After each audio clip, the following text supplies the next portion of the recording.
السلام عليكم ورحمة الله وبركاته. من أقوى القصص إثارة وتشويقا اخترت لكم اليوم قصة من روائع الأدب بعنوان جنية البحر.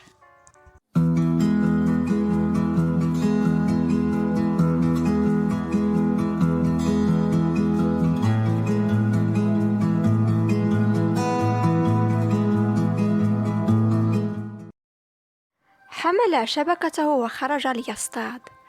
كان يتمنى أن يرجع اليوم بصيد كبير. لم يأكل منذ 3 أيام. تطلع للشباك بترقب، يكاد يصل إليها. لن يتحمل الجوع أكثر من ذلك. كثيرا ما مرت عليه أيام مماثلة، يخرج ويعود خالي الوفاض، ولكنه يمني نفسه اليوم بصيد وفير يعوض به جفاء البحر طيلة الأيام ال3 الماضية، وإلا سيضطر إلى بيع شباكه وكل ما يمتلكه من حطام الدنيا. بدأت الشمس تظهر في الأفق وتعكس أشعتها المبكرة على سطح الماء. رمى الشباك لأول مرة فعادت إليه خاوية. عاود المحاولة بجهد أكبر، وفي كل مرة تخرج له كما رماها، كأنما تعانده. زاد القلق بداخله مع مرور الساعات، بلا جديد يحمله إليه البحر. قرص الشمس الآن يتوسط السماء، وحرارته تلهب جبينه، والبحر الواسع يصر على أن يبخل عليه برزقه. واصل العمل بجهد مضاعف حتى أوشك النهار أن ينقضي، ولكن البحر لا يزال يقف ضده بإصرار. تطلع لصفحة المياه بإحباط وقال في أعماقه: لا مفر إذن من بيع هذه الشباك. لم يشعر الصياد بمرور الوقت إلا عندما بدأ يرى الأشياء بصعوبة. حتى لو اصطاد الآن لن يتمكن من بيع سمكه بعد أن انفض سوق السمك. ومع ذلك قرر أن يرمي الشباك للمرة الأخيرة بدافع اليأس. تركها في المياه لمدة أطول، ثم جلس بجوارها يفكر ويرسم أحلاما لعلها تنسيه جوعه. تمنى لو تخرج له في تلك اللحظة جنية البحر لتنقذه. كثيرا ما سمع البحار يتناقلون أخبارها، تخرج في أي صورة لصاحبها. لم يرها أحد من قبل على الأقل ممن يعرفه، لكنهم يزعمون أنها تلبي لصاحبها كل مطالبه. هكذا كانت الأسطورة تتناقل. تمنى الصياد لو تخرج له وقتها، فيطلب منها طعاما وشرابا ولا بأس ببعض المال. يريد أن يسكت أنين معدته ويشعر بدفء جيبه بعد طول الفراغ.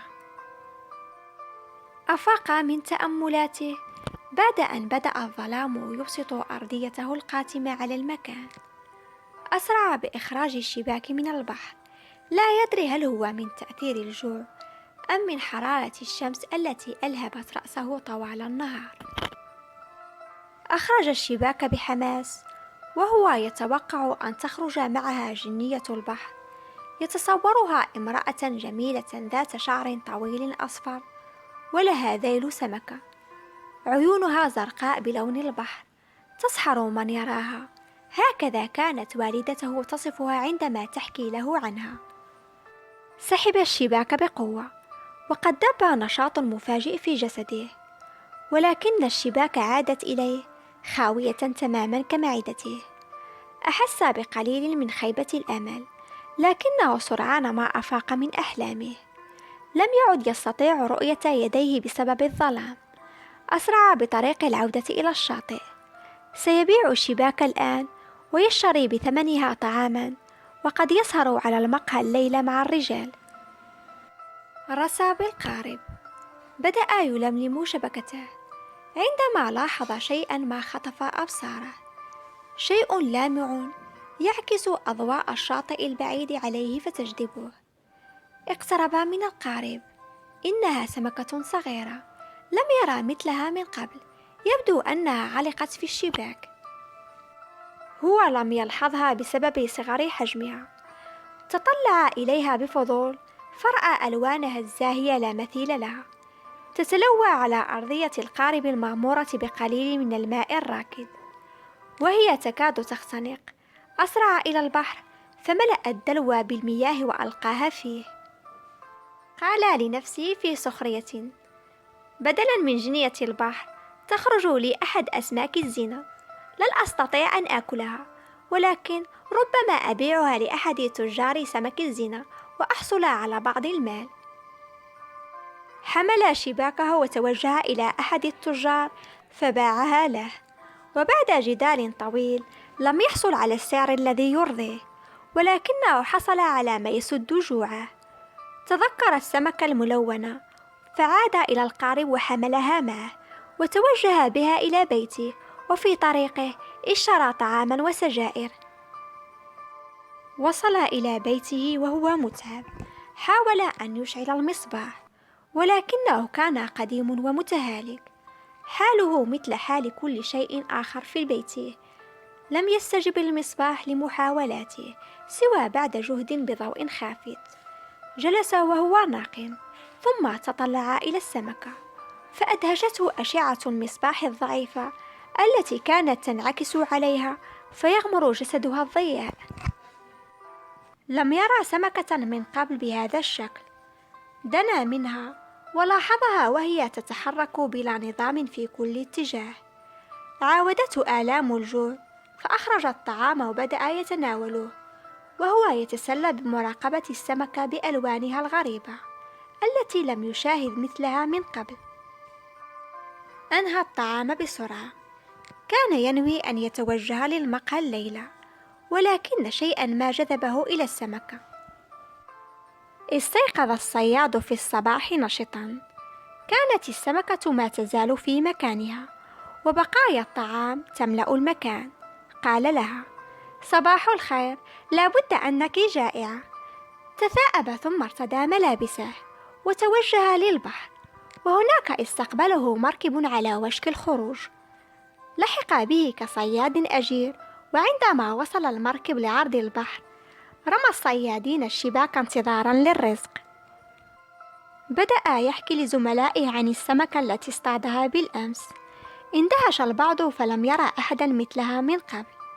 اقترحوا عليه أن يبيعها لأحد تجار سمك الزنا، لعله يجني من ورائها بعض المال. أخرج الصيادين الشباك التي كانت ممتلئة بالأسماك. لم يتوقع الصيادين أن يكون البحر كريما لهذا الحد. رموا الشباك أكثر من مرة، وفي كل مرة خرج الصيد وفيرا، وعلى غير العادة كان المكسب وفيرا، ونصيبه كذلك، فلكل صياد على المركب نسبة من الربح. لأول مرة في حياته يحصل على مثل هذا المبلغ من عمله كصياد أجير. وعندما توجه للشاطئ اشترى طعاما كثيرا. تذكر السمكة الصغيرة وجلب لها طعاما أيضا، وأسرع بالعودة إلى منزله.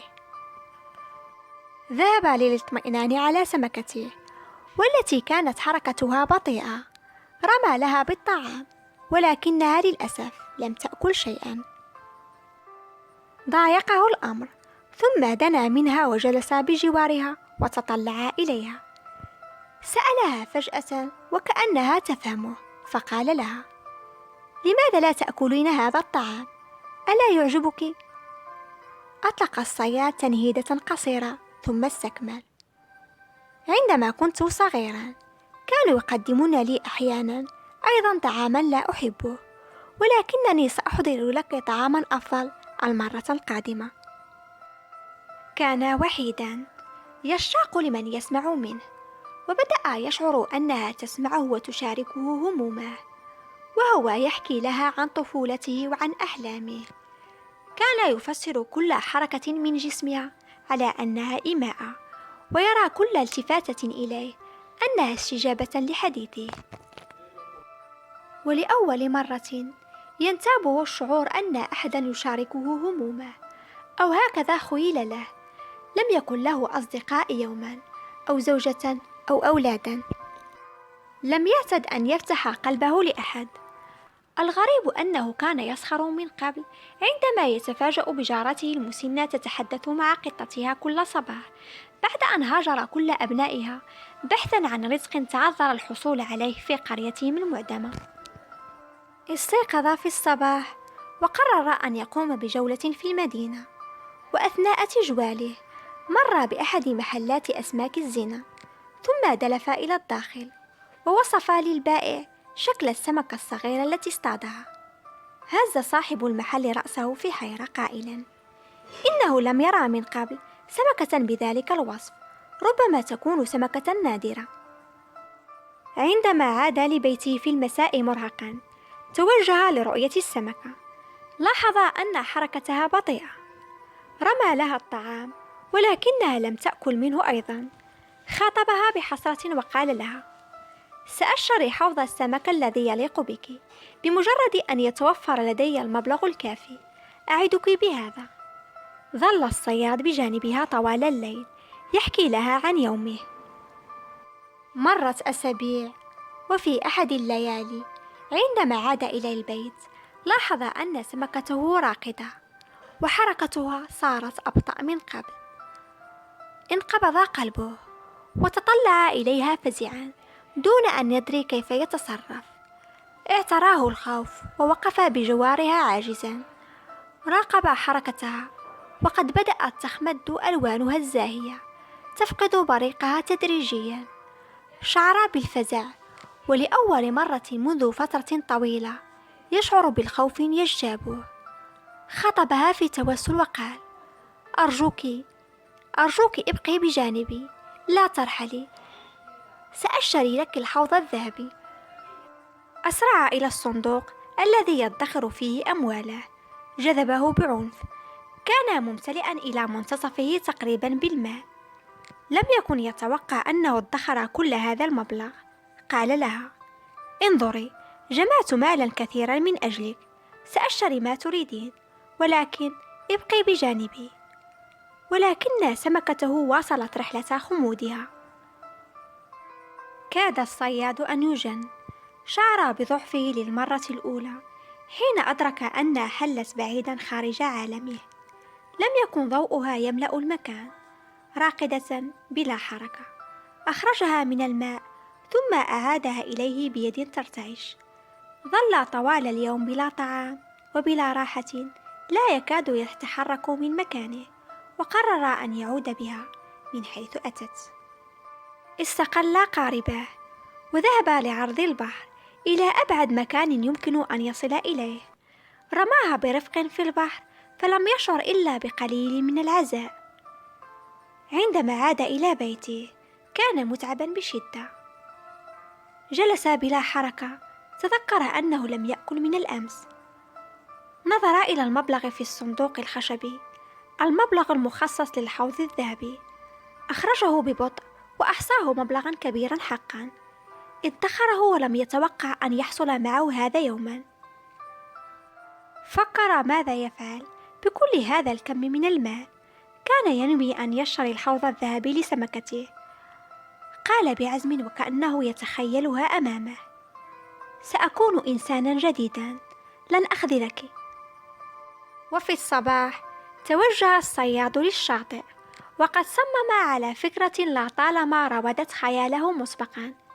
اشترى مركبا أكبر من مركبه، وشباكا جديدة، وطعاما بوفرة، واستأجر 2 من الصيادين، وقرر أن يذهب فجأة إلى عرض البحر، إلى أبعد نقطة ممكنة حيث لم يسبق أن يتجاوزها الصيادون.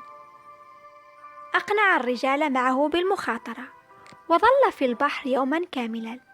كان يصطاد بلا كلل، وعندما عاد كان المركب ممتلئا على غير العادة. ظل هكذا أكثر من عام. كان بعض الصيادين يرونه أنه مجنون ليخاطر بحياته في عرض البحر الممتد كصفحة بلا حدود. لم يحتد أحد الذهاب إلى هناك من قبل، يخافون من غدر المياه.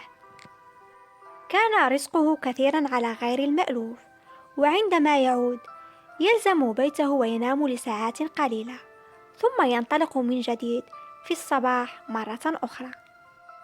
استيقظ يوما وقرر أن يغامر بفكرة جديدة. ذهب إلى المدينة واستأجر سيارة كبيرة، وقرر أن ينقل بها السمك إلى المدن البعيدة عن الشاطئ حيث لا يوجد السمك بوفرة. كانت فكرته جيدة وربح الكثير من ورائها. وبعد عدة سنوات قد ذاع صيته في المدينة. تزوج الصياد وقرر أن يبدأ مشروعا آخرا، حيث شارك 2 من تجار القرية الأثرياء وقام بافتتاح مطعم للأسماك في المدينة. استعان بعدد من النساء والأرامل في قريته ممن ابتلع البحر منهم في نوبات غضبه المعتادة رجالهم، فسدت أمامهم كل منافذ الرزق. وذات يوم جذبه الحنين للبحر الواسع. وقف على الشاطئ يتطلع للمياه ويسترجع ذكرياته الجميلة كلها. تذكر السمكة الصغيرة التي منحها البحر الغامض له عندما كان يحلم بجنية البحر كي تحقق كل أمانيه. لم ينس أن المبلغ الذي ادخره ليشتري لها حوضا ذهبيا هو الذي بدأ به حياته. ها هو قد حقق كل أمنياته، حتى لم يعد في جعبته المزيد من الأحلام ليسعى وراءها. ابتسم قليلا وقال: هل كانت السمكة هي جنية دفعته لتحقيق أحلامه بنفسه، أم تراه هي أوهام ترسخت في خياله بفعل أساطير من الأساطير القديمة لم يعد يقبلها العقل؟ تطلع مرة أخرى للبحر الغامض الممتد أمامه بلا حدود، حائرا دون أن يجد الإجابة.